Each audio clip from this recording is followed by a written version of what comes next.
Hey guys, welcome back to my channel. So before I get started with today's video, I quickly wanted to tell you about something really important. If you are a viewer of this channel and have been for a while, you probably have heard of Alyssa Turney. I have done a video on her case. I have also had her sister on my podcast. I will link both below, but it has become extremely close to my heart. And right now, Sarah Turney really needs help getting justice for her sister, Alyssa, and you can be the one to help us. She started a petition on the White House website, and you have to reach 100,000 signatures in order for the White House to respond. But if you do, they have to. So since I had you guys sign a different petition when I did that video, I just wanted to bring it up real quick and ask if you guys would take the time to sign it. It'll be linked below. That would really mean a lot to me. If you are a fan of true crime content and you think justice is important, I definitely recommend you checking out that case because Alyssa Turney should have had justice a very long time ago.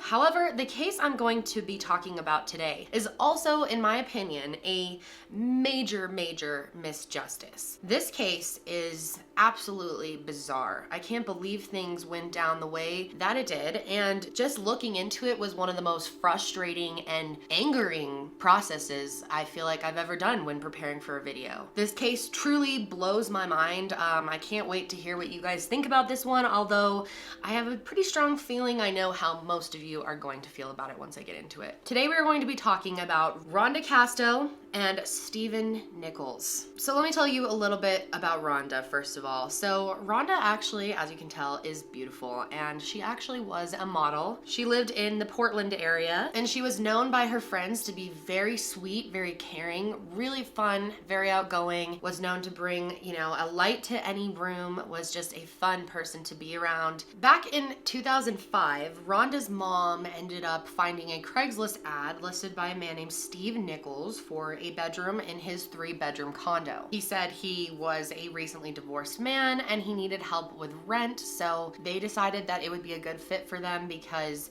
he seemed like a nice guy. And Rhonda's mom, Julia, ended up really liking him when she was living there. She just thought he was a nice person and would possibly be a good fit for her daughter. So she actually was the one who introduced Rhonda Casto to Steve Nichols. And Steve was just completely blown away by her, even though she was quite a bit younger than him. I felt she was into me too. I could tell that she valued intelligence, and I've always thought that that's one of my strongest assets. I think she was attracted not so much to his looks, but to his what he had, his condo, his money, his status. He was 30 years old and she was 20 years old. It's hard for me to imagine dating a 30-year-old man when I was 20.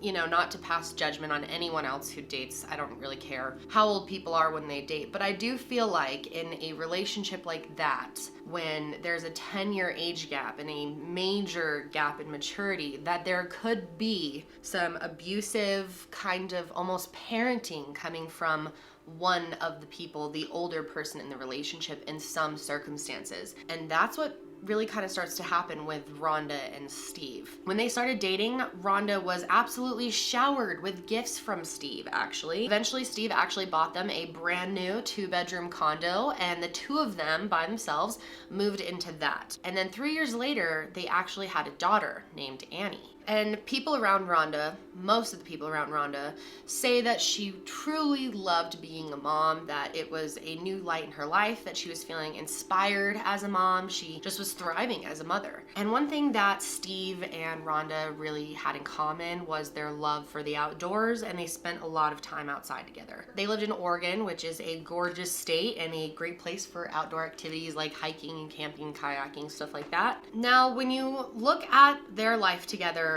it's really hard to get a clear picture of exactly what life was like for Rhonda. Because when you hear from her family, you get a very different story than when you hear from Steve. Some people that were close to Rhonda said that she really wanted to marry Steve. She was itching to marry him, in fact, just couldn't wait to get married. She wanted to have that security for her family, to feel like they were all finally just one. And Steve even claims that they were planning to get married in the summer of 2009. He said that they even looked at wedding rings. Steve claims that she really wanted to get this super nice, expensive ring that was gonna cost upwards of $35,000, and he wanted to get something closer to $15,000. That's like absolutely mind-blowing to me, but hey. I don't even have a wedding ring. I lost it a few months ago and haven't replaced it, so. However, when you talk to people who are closest with Rhonda, her mom, her closest friends, they paint a much different picture of how she was actually feeling. A lot of them were saying that she was actually very unhappy in her relationship, that somewhere along the way, things went toxic and she was feeling out of control of her life. Apparently, Steve and her fought all the time and the relationship was just becoming so much work. She had even been telling some people that she wanted to leave Steve and take the baby with her. But let's jump to March 16th, 2009. When Rhonda and Steve woke up that day, they saw that it was a gorgeous day in Oregon and they decided that they wanted to get outside and go hiking. And it's called Eagle Creek. Rhonda's mom, Julia, was gonna be watching Annie for the day, and Rhonda was really excited about getting up to this hiking trail. Now, this area is known to be absolutely gorgeous. I mean, really lush. Oregon's just a beautiful state, but they also have a lot of trails that are known to be pretty risky and dangerous that are really for skilled hikers only. Now, one thing that's absolutely crazy is that right before she left, Rhonda mentioned to her family that maybe Steve would propose to her that day. In fact, she specifically said, he's either going to propose to me or he's going to kill me. She said that he's either gonna propose to me or kill me. At that moment, they all laughed it off as a joke. Now, another weird thing that Rhonda apparently said, and this is to Steve, so I'm not sure. I mean, you'll have to decide for yourself what you think, but Steve said that Rhonda asked him a question as they were driving up there. He claimed that she said, "If anything ever happens to me, will you take care of our daughter?" I think this is the sketchiest thing ever. I have personal doubts that Rhonda even said this, but if she did, I wonder if she had some type of sense. Steve says that after this, he questioned her about this statement, and she said that she had been having dreams that she would die before the age of 25, and she was 23 at this time, which is just really creepy, but we don't even know if she for sure said this. So they finally got to the area that they wanted to hike. They parked the car and went off on the trail, and it is very unclear about this time. I mean, Steve claims that it's kind of a blur. Half of it he won't talk about for legal reasons, so we don't have a super clear picture of what happened, but according to Steve, it began to rain. And Rhonda decided to hold like a blanket or a towel over her head and run with it as fast as she could along the trail and scream, "I'm Superwoman." He says that she wouldn't stop and he thought it was dangerous, but she kept going. And he claims that she told him, basically, "I used to come up on this trail with a bottle of vodka and a bag of weed. And I would bring it all up to this trail and I was fine back then, so don't worry about me," something along those lines. So he's thinking, okay, whatever, she's high on weed maybe, and she's running. Because Steve has a very different version of Rhonda than a lot of people in her family. He claims that she did pretty much every drug under the sun. There's really not a lot of proof for any of it other than the cannabis use and some alcohol, but he talks about her in a very degrading way, as if she had like a major drug problem. And even though he says that he thought that she might have been high while she was running with the blanket, he did absolutely nothing to stop her from running. I mean, this trail is incredibly narrow and it's a huge drop off. Like, I'm talking 200 feet of a drop off. Like, there's no chance of survival if you fall. But Steve claims that at one point while she was running, she took a turn too hard and slipped and fell right off of the cliff. I don't know how far down it was, but she went off the trail. Now, Steve says he doesn't remember anything after this, really. What do you remember? That part I'm not gonna take you through. Did she tumble forward? What did you see? Next question. He at some point called 911 and told them that she fell off the cliff, and I'll let you guys hear the call. Well, I need help. I'm at Eagle Creek. Okay, and what's going on there? My girlfriend fell off the cliff, and I hiked back. I'm in my car. You're at the Eagle Creek trailhead right now? Yeah.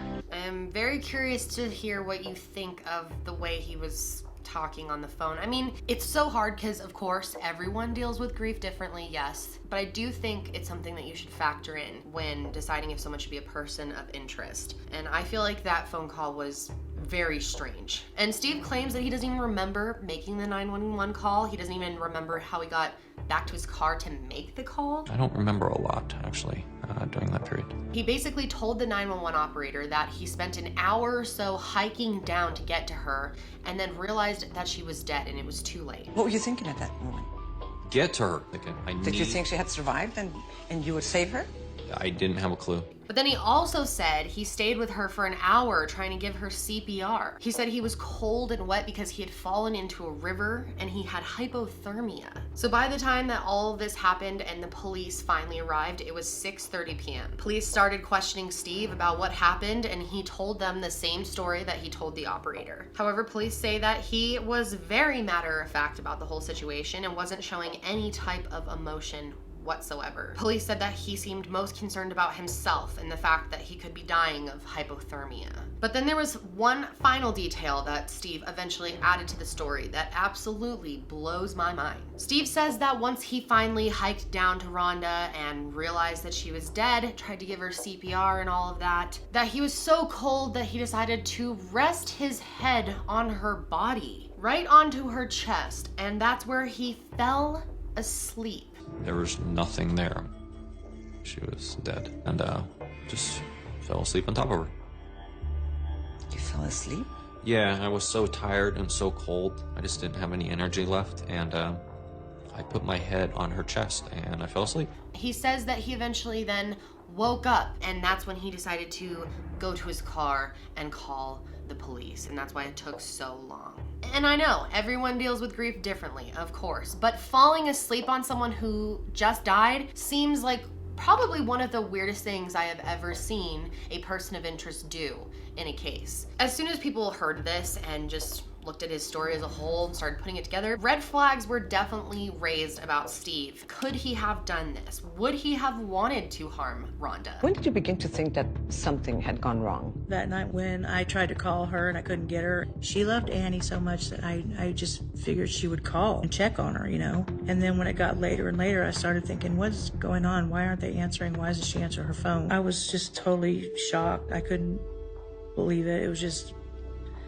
It was awful. When the police first got there, they actually did not know where exactly Rhonda was, and Steve was too concerned about himself and his hypothermia to really worry about making sure they found her. He actually was getting angry at them for not taking his hypothermia seriously and wanting to treat him right away and treat him as the urgent issue. Meanwhile, the police were more focused on finding this woman and confirming that she was actually dead, because sometimes people think people are dead and they're really not. So their job is to get to this person immediately and confirm it for themselves. Police eventually did find her body, and one thing that really stood out to them was Steve had told them that her body was like right next to the side of a river, and they actually found her 50 feet from the river. So did he move her body? Secondly, her body was in a position that was kind of curled in half, sort of leaning to the side and kind of hunched over. And this is not a position that you would find someone in if someone had been trying to give them CPR. Another thing they thought was very weird about the scene is there was no evidence of anyone being around her. The ground around her was untouched. There were no tracks of anyone being there, no shoe marks. I mean, there was definitely no evidence of someone sleeping on her chest. So police eventually contacted Rhonda's family and told them the news, and they were just devastated. But what was interesting is her mother, Julia, and all of Rhonda's siblings all thought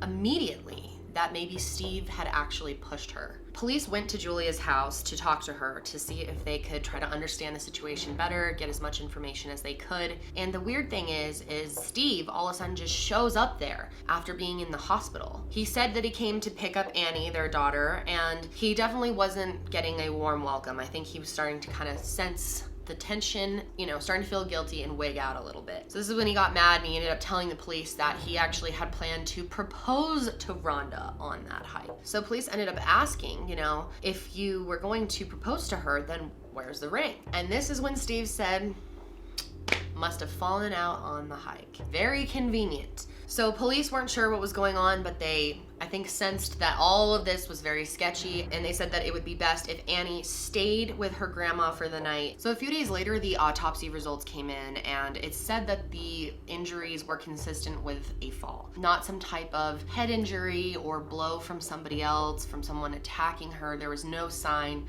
of foul play necessarily, unless she was pushed. Rhonda's family firmly believed right off the bat, and were very certain that Steve must have pushed Rhonda off the cliff, especially because she had mentioned it to them. The autopsy also showed that she did have a little bit of THC in her system, but she did not have any other major drug, and she was definitely in no way impaired. It was like a trace amount of THC. THC can stay in your body for a long time, so she may not have even have used it that day. So police continued to question Steve and try to figure this out, and at this point he really started to push the idea that she jumped, that she was committing suicide. He said that she had bad postpartum depression, that she had gained a lot of weight while she was pregnant, and that she wanted to lose weight because she was a model. In one of the interviews, he literally described her as disgusting. He said she felt disgusting. Just the way he talks about her reminds me so much, honestly, of how Michael Turney talks about Alyssa Turney. Really, in such an abusive, demeaning way. I mean, Steve never has anything nice to say about Rhonda, it seems like. He seems like he puts so much blame on her and just shits on her personality all of the time. Rhonda's family, on the other hand, said this isn't true. She wasn't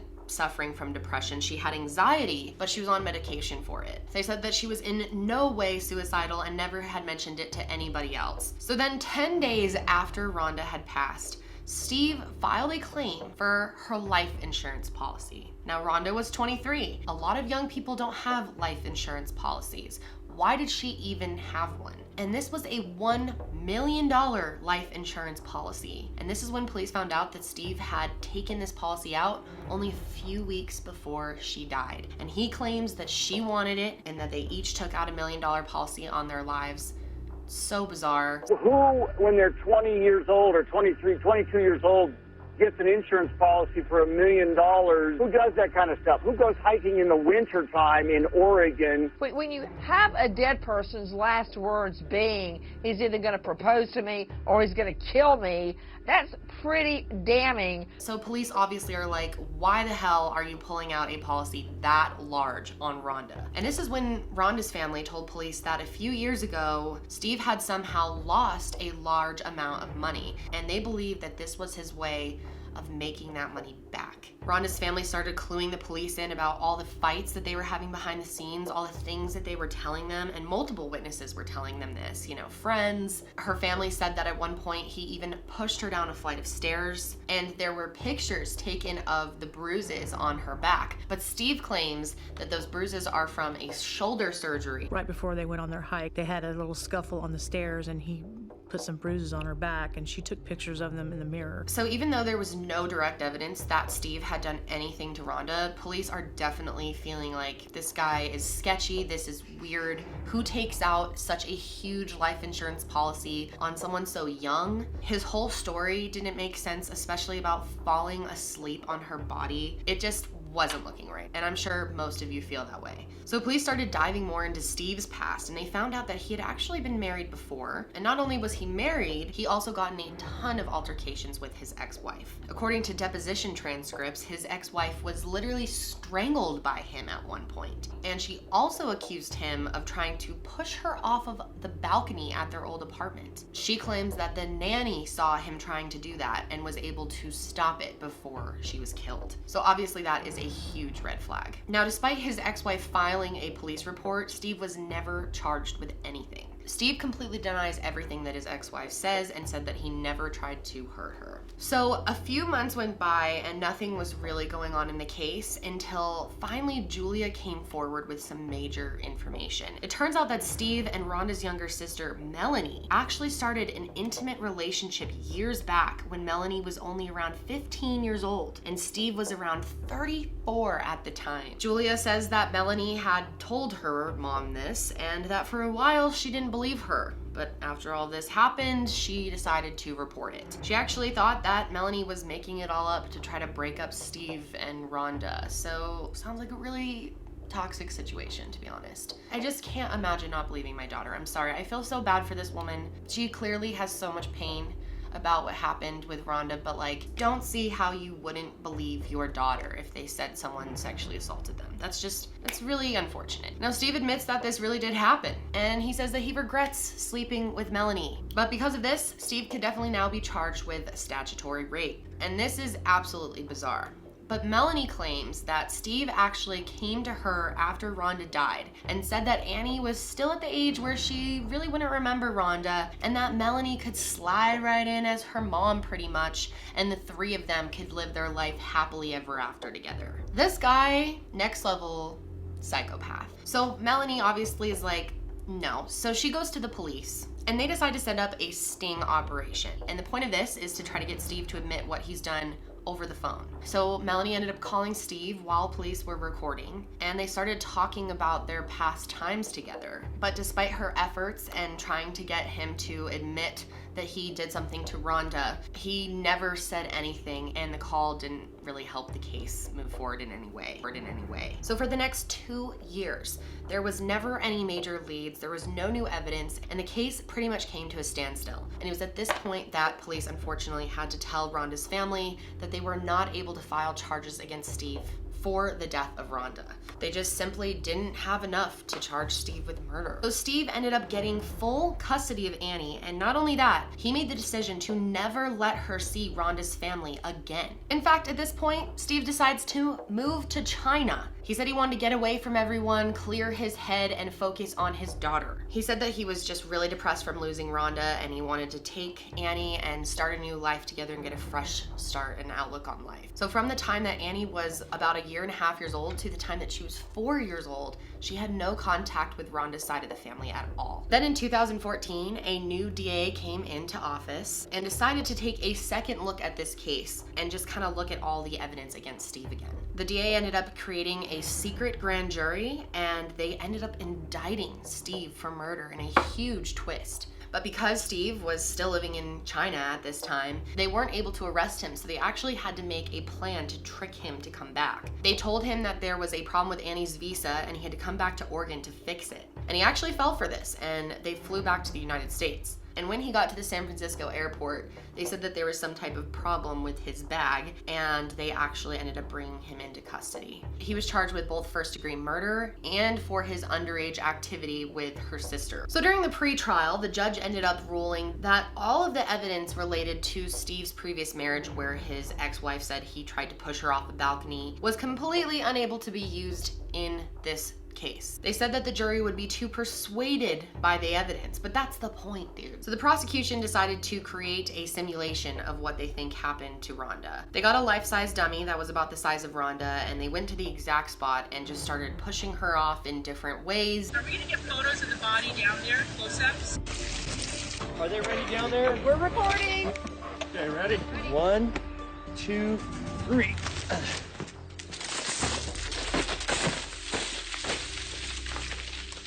And they basically found that Rhonda would have had to be pushed hard by someone else to have landed where she did. We made a number of attempts to try to get what it took to get that weight of a person to land in that area where her body was found. We'll help stand her up, and then we're gonna give her a heave.